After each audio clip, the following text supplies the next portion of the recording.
Life, it begins at conception, and God planned it that way.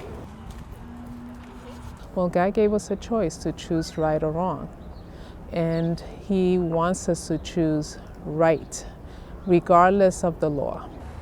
Known as an appealer, Elizabeth gathers here in Jamaica Queens to stand against abortion, or what her fellow church member Ken likes to call barbarism. We're becoming barbarians. We're thinking, yeah, our kids are expendable. So it's sad. It's something that, as I think through it, I say the future is very bleak. Although they fight for unborn lives, their tactics can seem quite demeaning, especially when it's aimed at the escorts who volunteer every Saturday to walk patients into the clinic without feeling harassed.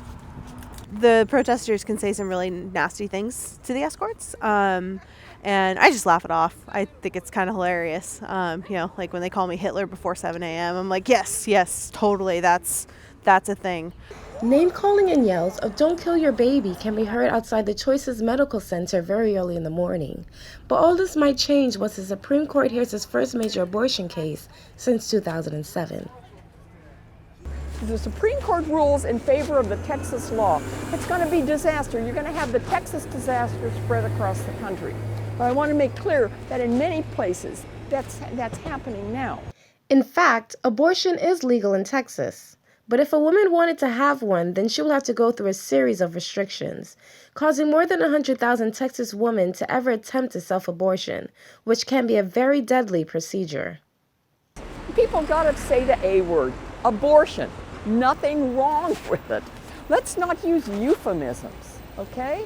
Let's say what it is and why it's so essential to women. Why is it a problem? If it's not a human being, what's the big deal? If it is a human being, then it should be a big deal. And that's the question that everyone needs to answer. What is it? Well, whether if it's a fetus or baby will soon be up for discussion by the Supreme Court, who will be hearing this case in March. Until then, demonstrators will still appeal outside of Choices, and as long as they are still there, then the escorts will be sure to follow.